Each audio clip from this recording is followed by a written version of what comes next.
How you doing? This is Shuklaville, and these are my books of the year.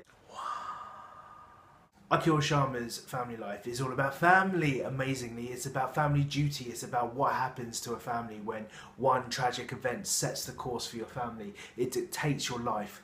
It's an event that happens out of your control, and all the ripples that it causes throughout a family for the rest of your life. It's weird, it's wonderful, it's fucking heartbreaking, it's sad, it's tragic, it's funny. Little Failure by Gary Steingart is a memoir of him moving from Russia to New York. How an immigrant nerd grew up to take on the world and be famous for being an immigrant nerd is the one that made me waha out the most. 3. The Last Illusion by Porochista Kakpour.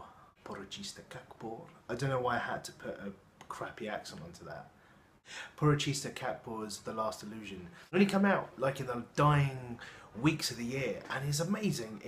Boy grows up in a cage amongst birds. He is a birdman. How would he adjust to humanity? Has he gone feral?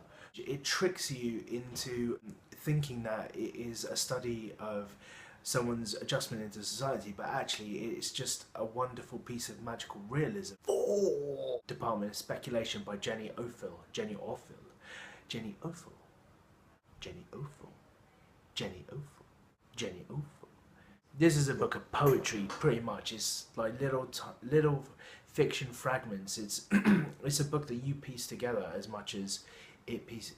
That sounds so fucking pretentious, doesn't it? It's a book that pieces you together while you piece yourself together, while you piece it together. Look, it's a book about marriage, right? It is heartbreaking. 5. Young Skins by Colin Barrett. It is a collection of short stories about young people growing up in a dead-end town in Ireland. And it is the most honest book about the youth that has been written in many years. It's a book about young people who have nothing other to do than to fight, to fuck, to get into arguments, to just find themselves lost all the time. It is a visceral book, and the short stories come at you thick and fast. They are about people that you avoid when you're walking through town. 6. Theo by Ed Taylor. Smallish release, should have done better, beautiful cover, polka dots, apple. Theo is a book written from the perspective of a young kid. It's holed up in his famous rock star father's mansion while his father, who sort of feels like a Billy Joe from Green Day, I don't know, just speculation there.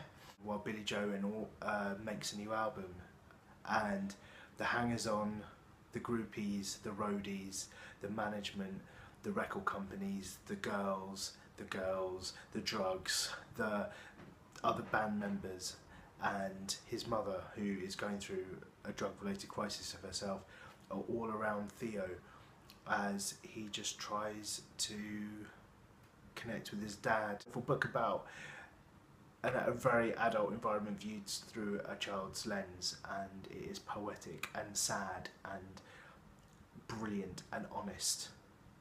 Those are my books of the year.